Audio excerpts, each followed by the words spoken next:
नमस्कार दोस्तों, हम फिर से लेकर आ चुके हैं आप लोगों के लिए शाम की सभी ताजा और बड़ी खबरें। फटाफट अंदाज में एक एक कर बताएंगे आपको आज देश और दुनिया से क्या बड़ी खबरें निकल कर सामने आ रही हैं। लेकिन उससे पहले दोस्तों एक नजर डालेंगे सुर्खियों पर। प्रधानमंत्री के नए संसद भवन के उद्घाटन में नहीं पहुंचा विपक्ष ने जमकर किया बहिष्कार। प्रधानमंत्री का प्लान हुआ पूरा फेल। वहीं पर अगली बड़ी खबर में हम आपको बताएंगे दोस्तों, दरअसल आपको बताते चले महिला पहलवानों को रोका गया बीच में ही। आज 28 तारीख के दिन करने जा रही थी विरोध। आपको बता दें नए संसद तक पहुंचने ही नहीं दिया गया है। बताएंगे क्या कुछ हुआ है मामला।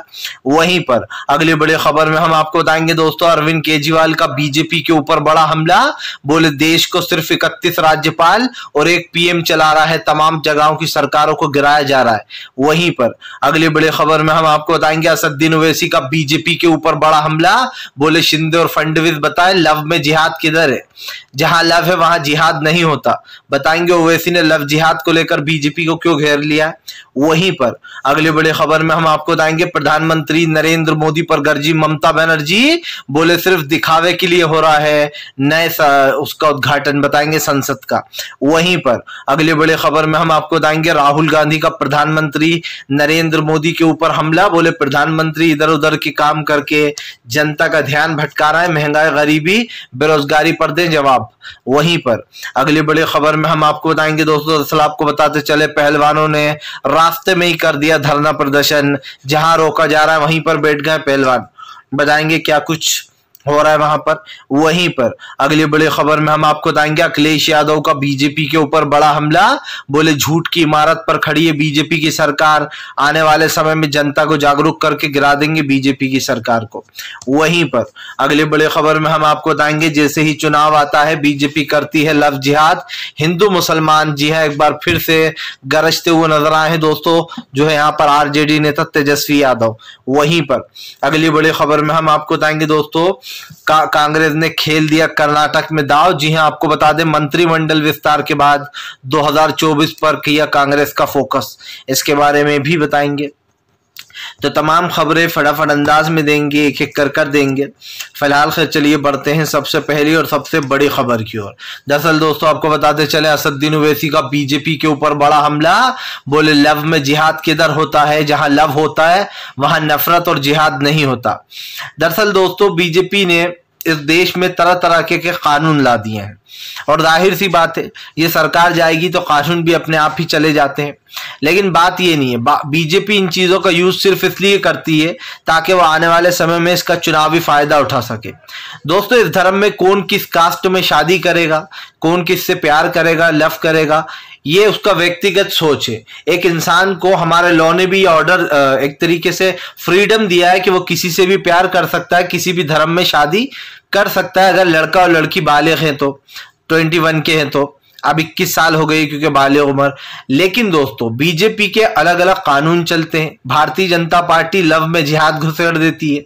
पता नहीं आता जिहाद का वर्ड, आप समझिए इस जिहाद का वर्ड लेकर कौन आया है।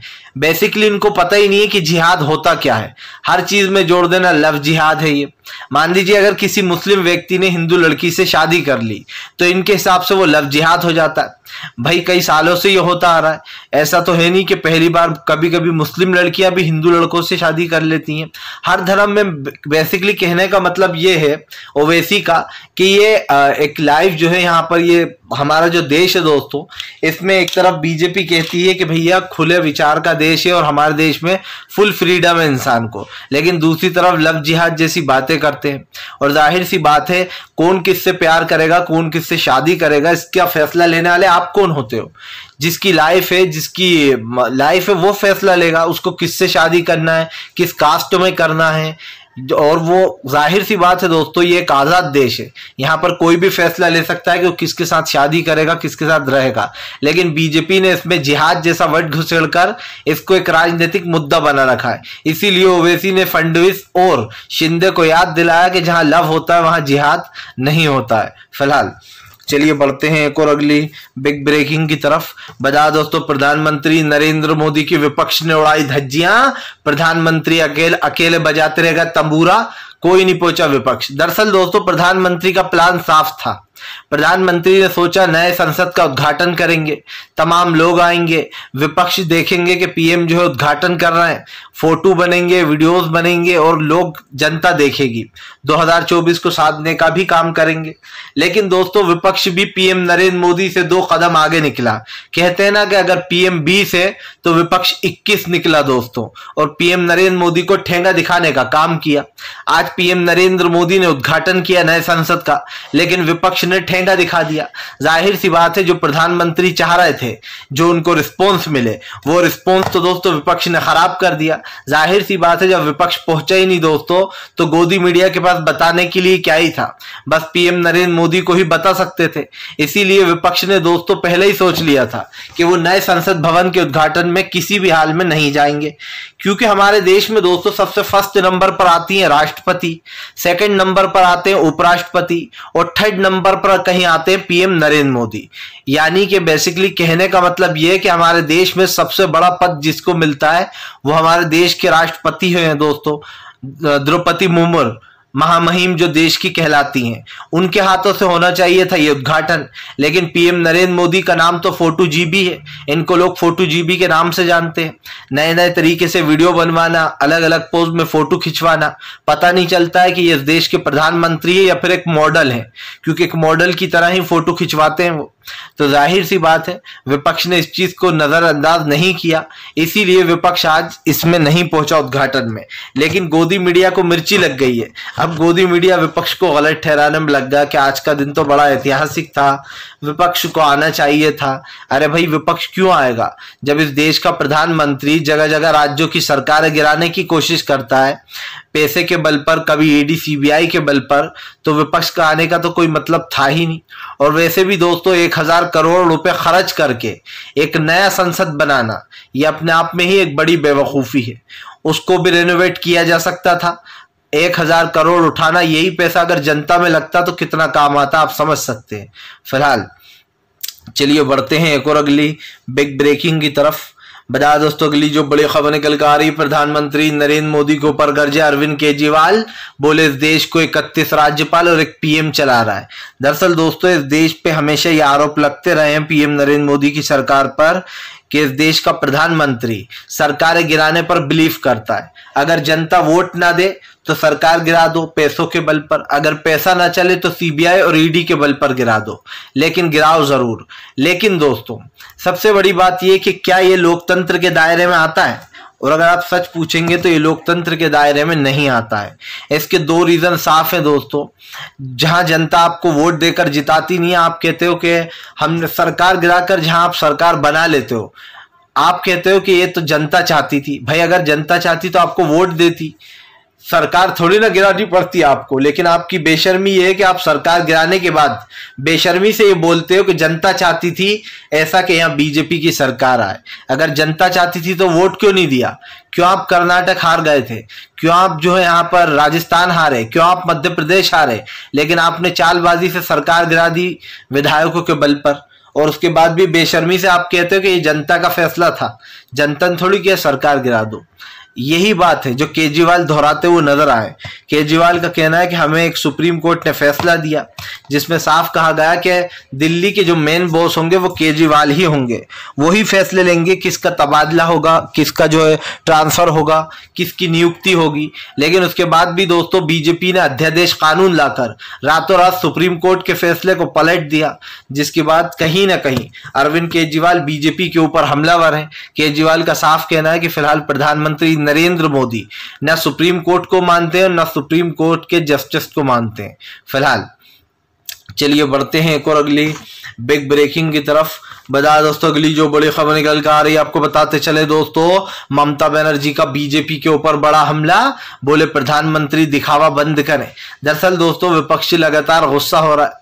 आपको बताते चले एक तो बीजेपी सेंगोल पर झूठ फैला रही है, तो दूसरी तरफ आपको बताते चले विपक्ष ने बायकॉट कर दिया, कोई भी संसद पहुंचा ही नहीं। यही कारण है जो अब ममता बनर्जी बीजेपी के ऊपर हमलावर हो गई हैं। ममता बनर्जी का कहना है कि भारतीय जनता पार्टी सिर्फ दिखावे के लिए संसद का उद्घाटन कर रही है। प्रधानमंत्री को दिखावा करना था, इसलिए उन्होंने राष्ट्रपति द्रौपदी मुर्मू का एक तरीके से जो है यहाँ पर उनकी डिसरिस्पेक्ट की है, उनकी बेइज्जती की है। जाहिर सी बात है, जब आपको लोगों की सहानुभूति लेना होती है तो आप कहते हो हमने एक आदिवासी समाज का राष्ट्रपति बनाया है। जब आपको वोट लेना होता है तो आप कहते हो हमने एक दलित समाज का सीएम बनाया है, या फिर हम दलितों से बहुत प्यार करते हैं। लेकिन दोस्तों, अचानक से वोट लेने के बाद बीजेपी पलट जाती है। अगर इतनी रिस्पेक्ट करते थे आप राष्ट्रपति की, तो उनसे उद्घाटन क्यों नहीं कराया? सवाल ये उठता है दोस्तों। और आप देखिए, तमाम जो है पंडितों को बुला लिया गया उद्घाटन के लिए, तमाम चीजें की जा रही हैं ये बताने के लिए कि देखो हम कितने बड़े हिंदुत्ववादी, हमसे बड़ा तो कोई है ही नहीं। लेकिन शायद ये लोग भूल गए कि कर्नाटक की जनता ने, यहाँ तक कि हिमाचल की जनता ने, जहां पर ना ये मानकर चलिए कि 95% सिर्फ हिंदू भाई हैं हिमाचल में, और उसके बाद भी बीजेपी को करारी हार मिली। तो अब जो बीजेपी का जो हिंदुत्व है दोस्तों, वो बेअसर होना शुरू हो गया है, क्योंकि बीजेपी का हिंदुत्व जो है दोस्तों, वो अब कहीं ना कहीं महंगाई बेरोजगारी पर भारी पड़ रहा है। आप समझिए, अब महंगाई बेरोजगारी भारी पड़ रही है, और जाहिर सी बात है जब जनता को इन मुद्दे, साफ मुद्दे दिखने लगेंगे तो फिर ना हिंदुत्व काम आएगा, ना मंदिर मस्जिद काम आएगा। इन मुद्दों से जनता परे हो जाएगी। वैसे भी आजकल के अखबार तो चाटुकारिता करते ही हैं, इसीलिए दोस्तों कहीं ना कहीं मेन स्ट्रीम मीडिया से अच्छी तो आजकल सोशल मीडिया हो गई है। फिलहाल चलिए बढ़ते हैं एक और अगली बिग ब्रेकिंग की तरफ। बता दोस्तों, अगली जो बड़ी खबर निकल कर आ रही है, अखिलेश यादव का बीजेपी के ऊपर बड़ा हमला। बोले बहिष्कार करके हमने बिल्कुल सही किया है, बीजेपी सिर्फ राजनीतिक फायदे के लिए ये सब कुछ कर रही है। दरअसल अखिलेश यादव का कहना है कि फिलहाल बीजेपी जो है वो लोकतंत्र में, बीजेपी के राज में गरीबों को न्याय नहीं मिल सकता। अखिलेश यादव का कहना है कि फिलहाल हेमंत यादव की घटना जो हुई है दोस्तों अभी हाल ही में, उनकी मौत को लेकर अखिलेश ने जो है काफी दुख जताया, और अखिलेश यादव ने कहा कि फिलहाल बीजेपी के राज में गरीबों को इंसाफ मिलना बहुत मुश्किल हो चुका है। दरअसल दोस्तों, हमारे देश का कानून भी तो कुछ ऐसा ही है। आप समझिए, अगर किसी एक व्यक्ति को निचली अदालत से इंसाफ नहीं मिला, उसे हाई कोर्ट से भी नहीं मिला, तो बस गरीब आदमी के लिए मुझे लगता है हाई कोर्ट डी एंड है, या फिर शायद निचली अदालत ही मान लीजिए। लेकिन फिर भी हम हाई कोर्ट को मान लेते हैं, क्योंकि सुप्रीम कोर्ट जाना दोस्तों किसी गरीब आदमी के बस की बात तो है नहीं। ये आप भी जानते हैं कि सुप्रीम कोर्ट में जो पेपर तैयार होते हैं उसमें ही लगभग, क्योंकि वहां पर इंग्लिश में चलता है सब कुछ, उसी के 1 लाख रुपए 2 लाख रुपए लग जाते हैं। तो जाहिर सी बात है, जो बेचारे को न्याय नहीं मिला वो सुप्रीम कोर्ट कहाँ से पहुंचेगा, और उसके बाद 2 लाख रुपए होंगे नहीं। और जाहिर सी बात है, जब तक पेपर लीगली पेपर तैयार नहीं होते तो कोई केस फाइल नहीं करता है।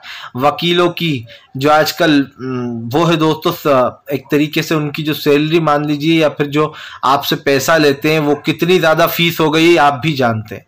तो सुप्रीम कोर्ट जाना गरीब आदमी के बस का बात तो है नहीं, क्योंकि वहां के पेपर ही 2 लाख में ट्रांसलेट होते हैं, इंग्लिश में पूरा सब कुछ छपता है, तब कहीं जाकर आप केस फाइल कर सकते हो।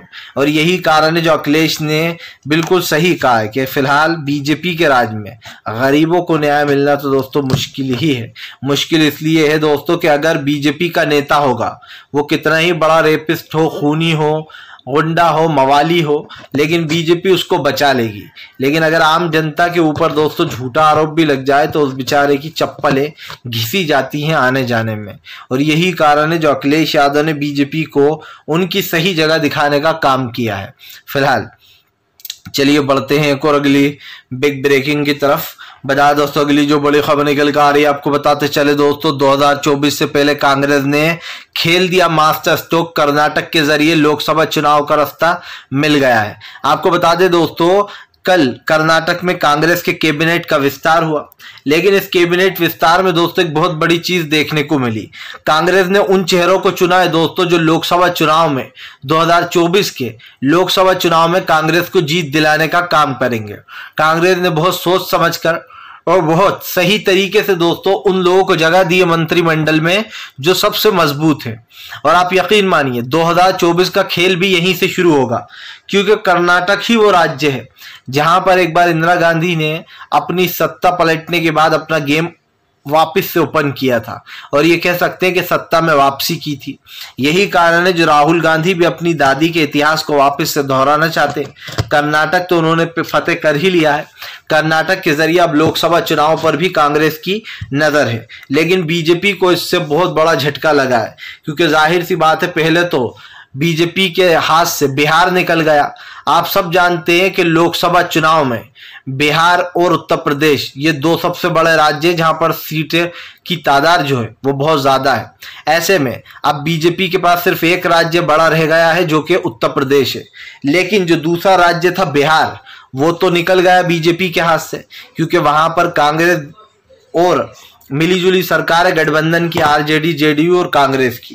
ऐसे में दोस्तों अब बीजेपी को मुसीबत का सामना करना पड़ा है। बीजेपी सोच रही है 2024 के चुनाव में होगा क्या, क्योंकि कर्नाटक भी हाथ से निकल चुका है और कर्नाटक दोस्तों मेन मुद्दा इसलिए माना जाता है कि कांग्रेस के लिए संजीवनी का काम करता है हमेशा कर्नाटक, और कर्नाटक से ही दोस्तों शुरुआत होती है कहीं ना कहीं राजनीति पारी की। तो अब ये देखना दिलचस्प होने वाला है कि अब की बार कर्नाटक में लोकसभा को लेकर क्या खेल होगा, क्योंकि कांग्रेस ने जिन लोगों के ऊपर दाव लगाया है वो 101% दोस्तों भारी पड़ेंगे बीजेपी के नेताओं पर। यहाँ पर मंत्रिमंडल का विस्तार बहुत सोच समझकर किया गया। हालांकि मुझे लगता है 2024 से पहले बीजेपी सत्ता गिराने की कोशिश करेगी, लेकिन कांग्रेस के पास अच्छे खासे नंबर हैं। बीजेपी के बस की नहीं कि वो सरकार गिरा दे, पर फिर भी दोस्तों फिर भी नजर रखना बहुत जरूरी है, क्योंकि बीजेपी किसी को भी मिला सकती है, आप भी जानते हैं। फिलहाल बीजेपी, चलिए बढ़ते हैं एक और अगली बिग ब्रेकिंग की तरफ। बता दोस्तों अगली जो बड़ी खबर निकल कर आ रही है आपको बताते चले दोस्तों, महिला पहलवानों को रोका पुलिस ने बीच में ही। नए संसद भवन जा रही थी महिला पहलवान, बीच में ही दिया धरना। दरअसल दोस्तों मैंने पहले ही कहा था कि महिला पहलवानों को नए संसद तक पहुंचने नहीं दिया जाएगा। जहां एक तरफ प्रधानमंत्री नए संसद का उद्घाटन कर रहे हैं तो वहीं दूसरी तरफ महिला पहलवानें जो है दोस्तों वो धरने पर बैठी हैं। आज के दिन उन्होंने कहा था कि वो नए संसद के बाहर जाकर प्रोटेस्ट करेंगी, लेकिन मैंने आपसे कहा था कि देखना वहां तक पहुंचने नहीं दिया जाएगा, और वैसा ही कुछ हुआ दोस्तों। महिला पहलवानों को बीच में ही रोक लिया गया है, नए संसद भवन तक नहीं जाने दिया गया। यही कारण है जो खाप पंचायतें और खास करके महिलाएं वहीं पर धरना देखने बैठ गई दोस्तों, जहां पर पुलिस ने उनको रोक लिया है। सबसे बड़ी बात यह कि धरना प्रदर्शन को लेकर काफी दिन से चर्चा भी थी कि जिस दिन उद्घाटन होने वाला उसी दिन महिलाओं ने धरना प्रदर्शन को रखा है। और अब सबसे बड़ा सवाल ये है दोस्तों कि एक तरफ जो है आप नए संसद का उद्घाटन कर रहे हो, दूसरी तरफ आप देश की जितनी भी दोस्तों महिलाएं हैं जिनको आप सम्मान देने की बात करते हो या फिर आप बड़ी बड़ी बातें करते हो, आपकी पोल यहीं से खुल जाती है। महिलाओं के नाम पर वोट मांगने में बीजेपी सबसे आगे, लेकिन दोस्तों जब महिलाओं की परेशानी सुनने का वक्त आता है तो बीजेपी भाग खड़ी होती है। ये एक तरफ तो कहते हैं हमें बहन बेटियों को आगे करो, दूसरी तरफ दोस्तों महिलाओं के सम्मान में कुछ नहीं करती है बीजेपी, और ये साबित हो गया है। इसीलिए कहीं ना कहीं दोस्तों देश में आज भारतीय जनता पार्टी का जो एक असली फेस है वो आ चुका है। और मैंने पहले भी कहा है दोस्तों और फिर कहूंगा, बीजेपी दोहरे चरित्र से चलती है, उसका दोहरा चरित्र है। एक तरफ वो आपको बताएगी कि वो बहुत ही जो है महिलाओं को लेकर सम्मान वाली पार्टी है, दूसरी तरफ इनके नेता महिलाओं के साथ किस तरीके की छिछोरपंती करते हैं ये आपने देखा ही है। फिलहाल चलिए बढ़ते हैं एक और अगली बिग ब्रेकिंग की तरफ। बजाय दोस्तों अगली जो बड़ी खबर निकल कर आ रही है आपको बताते चले दोस्तों, भारतीय जनता पार्टी के ऊपर जमकर गरजते हुए नजर आए तेजस्वी यादव। बोले चुनाव करीब आ रहा है, अब लव जिहाद, हिंदू मुसलमान, मंदिर मस्जिद जैसे मुद्दे बीजेपी उठाएगी। दरअसल दोस्तों आपको पता है कि 2024 में लोकसभा चुनाव और अभी हाल ही में 5 राज्यों में विधानसभा चुनाव होने वाला है। इस विधानसभा चुनाव से पहले तेजस्वी ने बीजेपी को घेर लिया। तेजस्वी यादव का कहना है कि जैसे ही चुनाव करीब आने वाला होता है बीजेपी हिंदू मुसलमान करने लगती है, और फिर से बीजेपी ने दोस्तों वही किया है। अब की बार एक नया बाबा है, और वो नया बाबा कौन है दोस्तों ये आपको पता ही है, बागेश्वर। उसके जरिए बीजेपी अपना हिंदुत्व कार्ड खेल रही है। हालांकि बाबा बागेश्वर बुरी तरीके से फेल होगा दोस्तों, क्योंकि बीजेपी हर चुनाव में एक ना एक बाबा को पकड़ ही लेती है। तेजस्वी यादव ने साफ कहा है कि फिलहाल हिंदू मुस्लिम जैसा कुछ नहीं है, लेकिन बीजेपी जानबूझकर इन मुद्दों को बढ़ावा देती है ताकि वो दोस्तों देश के भाईचारे को, अखंडता को खत्म कर पाए और चुनाव में फायदा उठा पाए।